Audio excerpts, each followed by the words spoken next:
आपण पाहत आहात लोकधारा मराठी न्यूज, आवाज जनतेच्या हक्कासाठी।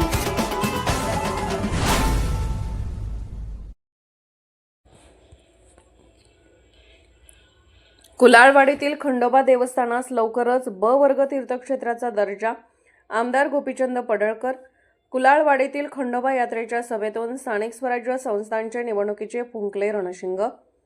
जत तालुक्यातील कुलाळवाडी गावातील खंडोबा म्हातारबा देवस्थानास तीर्थक्षेत्र ब वर्गाचा दर्जा लवकरच प्राप्त होईल याचा प्रस्ताव शासनाकडे सादर केलेला आहे, असे आमदार गोपीचंद पडळकर यांनी कुलाळवाडी येथील खंडोबा यात्रेनिमित्त आयोजित केलेल्या सभेत बोलताना सांगितले। कुलाळवाडी गावात बुधवार रोजी खंडोबा देवाची यात्रा मोठ्या प्रमाणात भरलेली होती। यावेळी कुलाळवाडी ग्रामस्थांच्या वतीने आमदार गोपीचंद पडळकर यांच्या सभेचे आयोजन केले होते। या यात्रेत माडग्याळ, भसपेट, राजोबाची वाडी, सोन्याळ, लकडेवाडी, गाराळेवाडी, उडगी, अंकलगी, आसंगी, खंडनाळ, तिल्याळ आदी गावातून जवळपास 25,000हून अधिक भाविक आले होते। यावेळी आमदार गोपीचंद पडळकर यांची कुलाळवाडी ग्रामस्थांनी खांद्यावर उचलून घेऊन मंदिर परिसरातून ढोल ताशाच्या वाद्यातून फटाक्यांच्या आतिषबाजीने जोरदार मिरवणूक काढण्यात आली। या सभेला प्रचंड गर्दी जमा झाली होती। यावेळी आमदार गोपीचंद पडळकर यांनी बोलताना सांगितले की विधानसभेच्या निवडणुकीची शेवटची सभा ही याच ठिकाणी झाली होती आणि आता स्थानिक स्वराज्य संस्थेच्या निवडणुकीची पहिली सभा ही येथून होत आहे। खंडोबाचा आशीर्वाद आपल्या पाठीशी आहे, त्यामुळे आगामी स्थानिक स्वराज्य संस्थांच्या निवडणुका आपण सर्व जागा जिंकू असा विश्वास त्यांनी व्यक्त केला।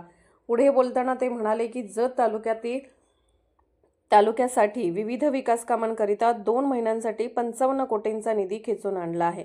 येऊ घातलेल्या स्थानिक स्वराज्य संस्थेच्या निवडणुकीत भाजप व मित्रपक्षाच्या उमेदवाराला निवडून द्या। येत्या 2 वर्षात जत तालुक्यातील सर्व रस्ते डांबरीकरण व काँक्रिटीकरण करून जतचा चेहरा मोहरा बदलून टाकतो।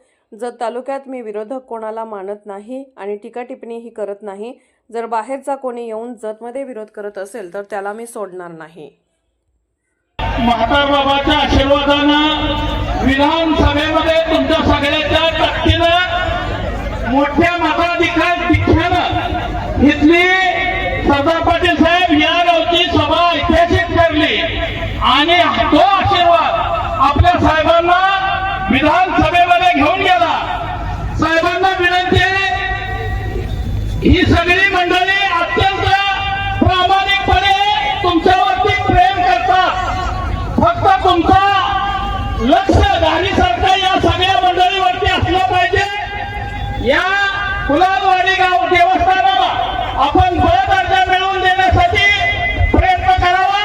तसेच विजापूरहून जी फुलाचा रस्ता आहे, ही सगळी आपली मंडळी 500 गाड्या आणि मंडळी येत असतात, तो रस्ता खराब आहे, त्यासाठी आपण लक्ष देऊन ते काम करावं एवढीच विनंती करतो आणि या सगळ्या जाहीर आभार व्यक्त करतो की आमच्यासारख्या सगळ्या महाराष्ट्रातील कार्यकर्त्यांचा सन्मान आपल्या जतवासियांनी आपण वाढवला, कारण आमचा आपल्या सर्वांचा नेता या सगळ्यांच्या नाकावरती चित्तून आपण महाराष्ट्राच्या विधानसभेमध्ये पाठवलं, त्याबद्दल तुमचं पुन्हा एकदा शेतकऱ्यांचा जाहीर आभार व्यक्त करतो आणि थांबतो।